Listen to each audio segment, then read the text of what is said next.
This video is sponsored by Rodent Pro. Check our video description for 10% off your purchases. Or Kevin won't be able to afford any more cat bibs. So here's what's going on in today's video. Jeremy takes time out of his day to show me these baby carpet pythons that have pipped out of their eggs, while Kevin listens to copyrighted music very loudly in another room. This is Kevin McCurley, and he likes to get our videos demonetized. And then we're over to Jacob, where we admire the iridescence on his white-lipped python. And if you ever wondered how we feed all the water monitors here at Nerd, Chef Spencer and Jacob are going to show you today. Then Matt shows us some of his geckos that I have an incredibly hard time filming. And then Julia shows us some of her Ambronia graminia. I think that's how you say it.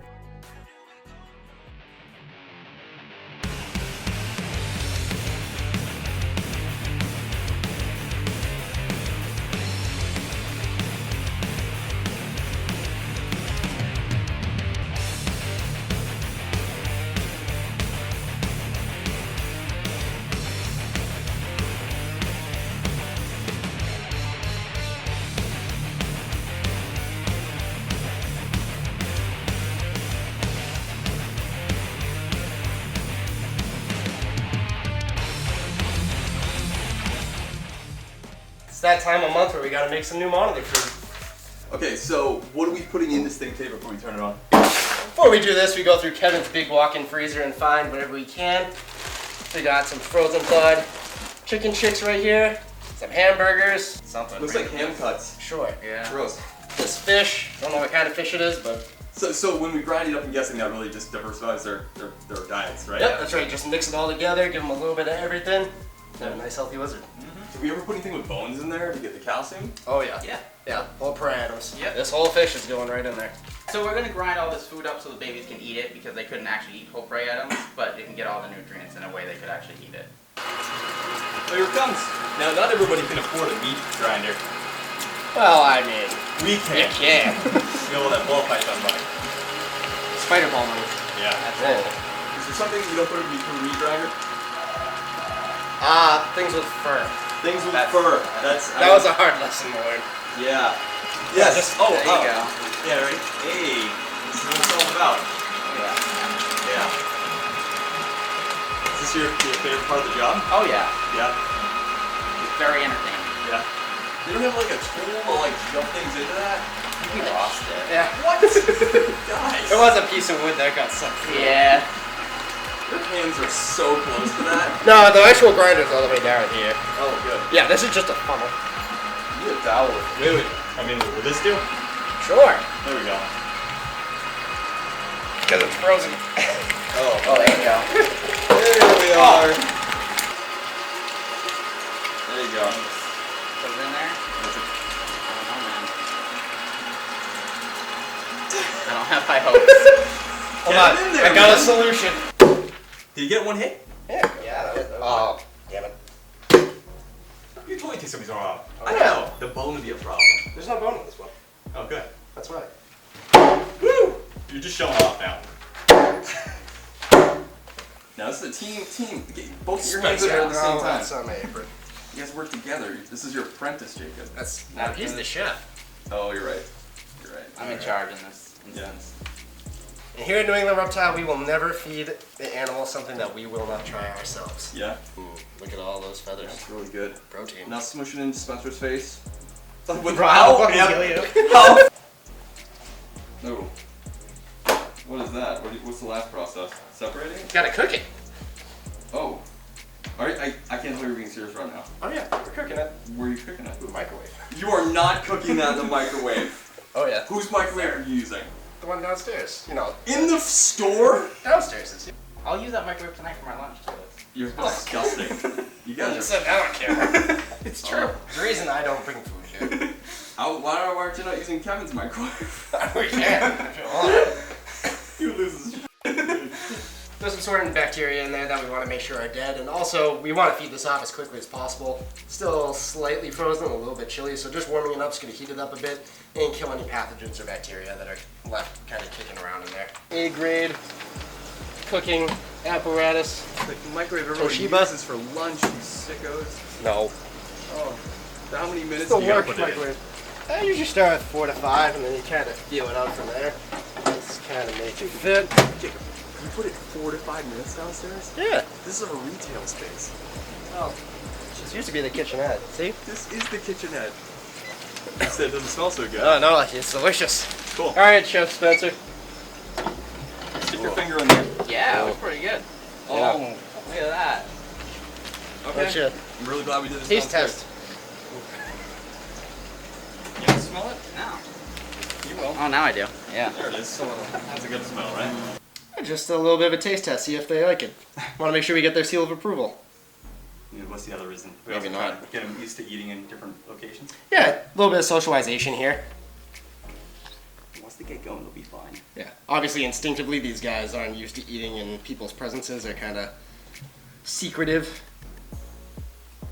So getting them confident and comfortable around groups like this, never a bad thing. No downside to it whatsoever. Yum, yum, yum. Look at that. Yep. All right, Chef Spencer, what do you say? Looking cute.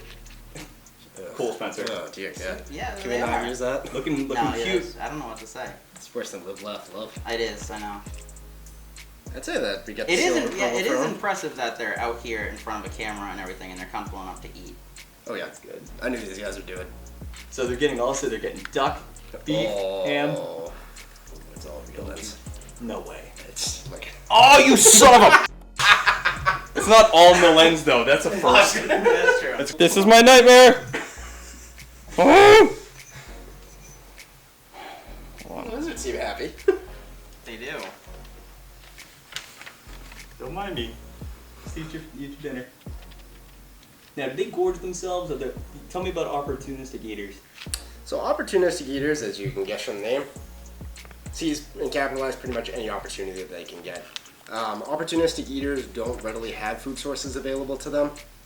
So whenever they get the chance to capitalize, they will. They will stuff themselves. And that's why a lot of people actually overfeed water monitors and make them obese.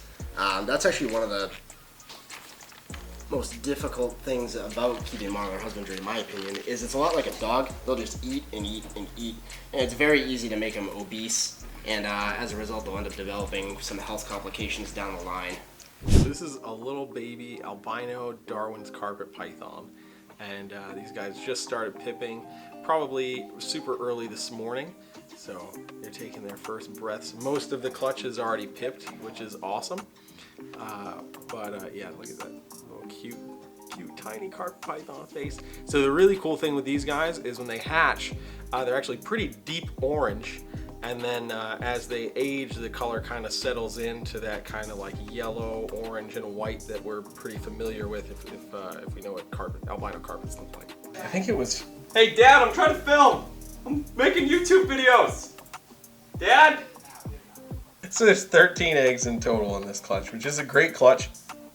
On average, Darwin's carpet pythons will have anywhere from 10 to 20 eggs. 20 would be a pretty large clutch from a bigger female.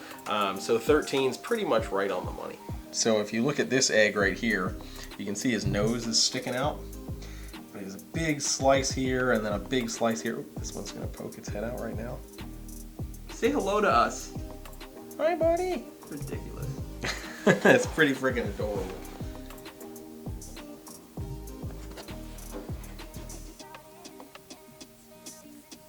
Hi. So the last couple eggs in this clutch are just starting to pip. So this egg has a pretty fresh cut in it right here, and bigger cut there. This egg just started to pip, so you can see that the goo's starting to come out. So we've got probably like 2, maybe 3 eggs still left to pip. But yeah, I think.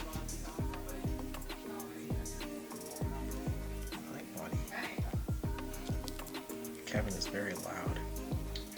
Is he also playing copyrighted music in the background too? I think so. Fracture. Kevin, you know what's awesome about you? Are you listening to copyrighted music in the background while I'm trying to film too? This is Kevin McCurley, and he likes to get our videos demonetized. Alright. Oh my that was gosh. cool. So, if you look right here in this little cluster of eggs, this is where the egg I'm holding just came from, and you can see that there was something attached to it. It's pretty flattened, right there. If I turn this around, it might be a little easier to see. So it's pretty flattened right here. So I was able to really easily kind of peel this egg away because the shell has just become a little bit weaker. Now it's definitely not something you want to do while the eggs are in the middle of incubating because you can tear the egg and rip the egg, and then the baby can die if it's ripped too early. I'm just going to take the last 1/4 inch of this eggshell and tear it, and then we can actually peek inside this egg. So you can also, if you notice, look at the top of the shell here on the inside. So there's no veins there.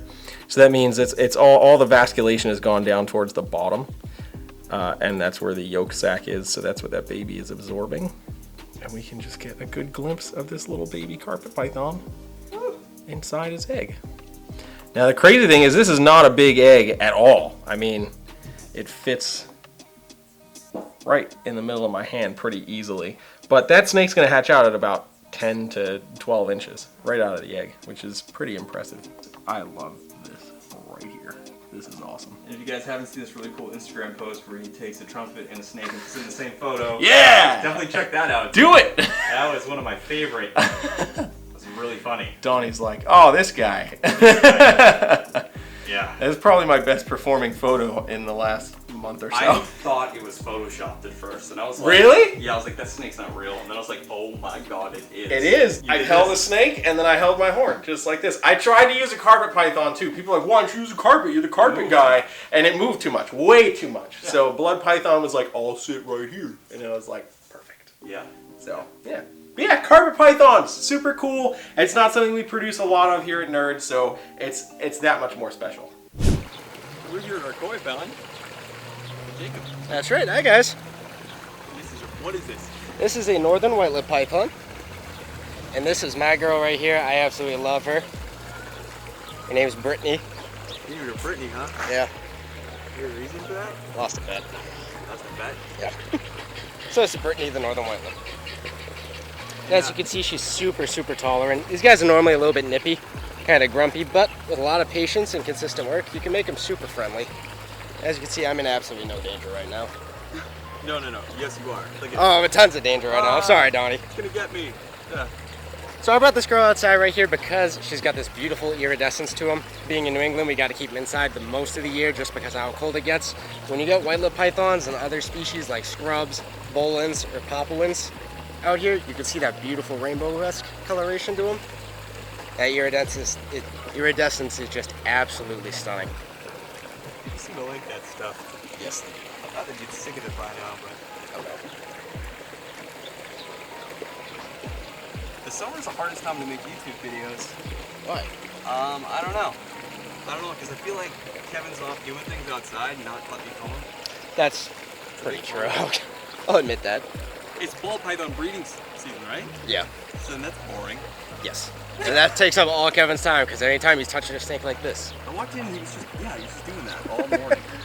He was in a good mood, and then something happened. I don't know what happened. Did you do that?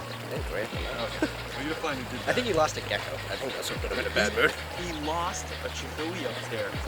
That's what I heard. Yes. He did it, so he wasn't screaming when everybody else did. Don't worry, we'll say a bunch of stuff. Yeah, this is Matthew, and he's showing me his geckos. Yeah, Australian spiny tail geckos. These guys are pretty neat. The little spines that are on their tails are actually scent glands that are really specialized. Tell me more about Australia not letting these out of the country. Well, Australia doesn't let really any animals out of the country, so like getting these is pretty interesting because they're like a real Australian species. Like you can't get Australian frilled dragons, which is like kind of sad. Why? What is it sad? They're cool. They're like huge. Like Australian frillies get like 3 feet long compared to like the New Guinea species, which is like 2. They're a lot larger. But these guys get pretty good sized. It's so unfortunate that all of our stuff's small here because we're trying to make it big. Are we saving any of these for the zoo? I hope so. I hope we actually breed these guys. They're pretty interesting. They get like about as long as my hand when they're adults. So they're a pretty good sized gecko. They're also called scrub geckos, which is pretty interesting. They like to live in shrubs and on tops of trees. Their tongues are bright yellow, if you can ever get them to flick their tongue. Do you gotta do anything special to keep them alive here? I noticed we're keeping them in Is that an exoterra over there? Yes. This is our temporary room. We're going to be turning this into our new venomous room downstairs, so it looks not the greatest in here, but...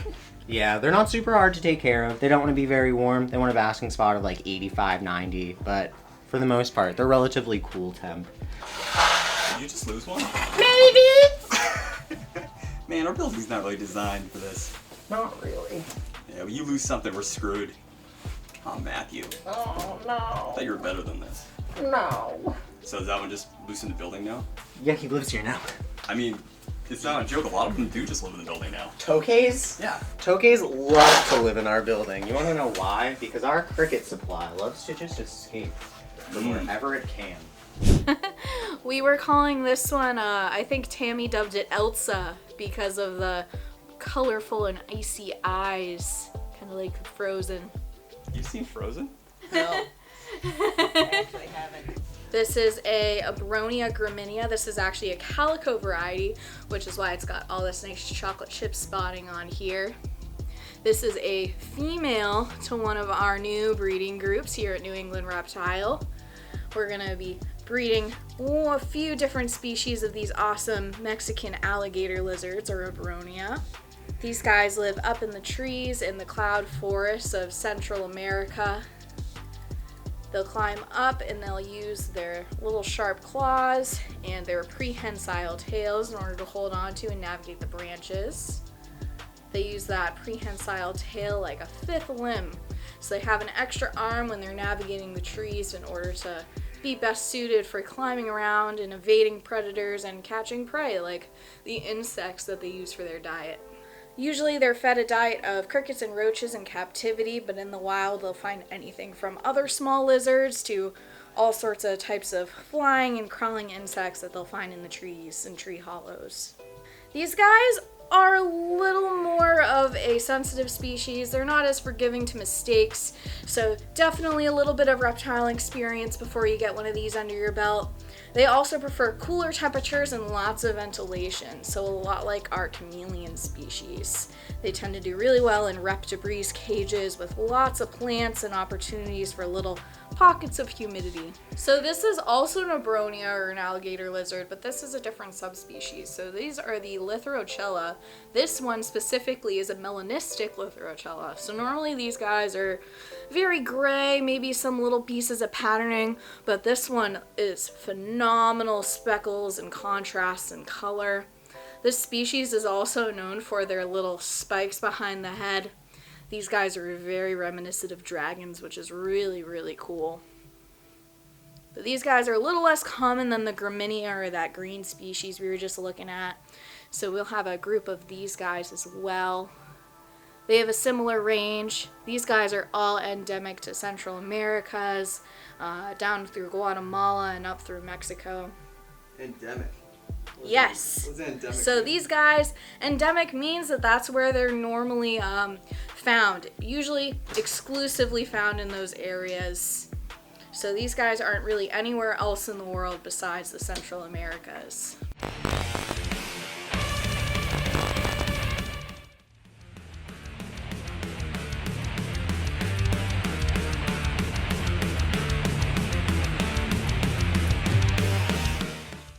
I gotta turn my camera on, dude. You didn't turn your camera on!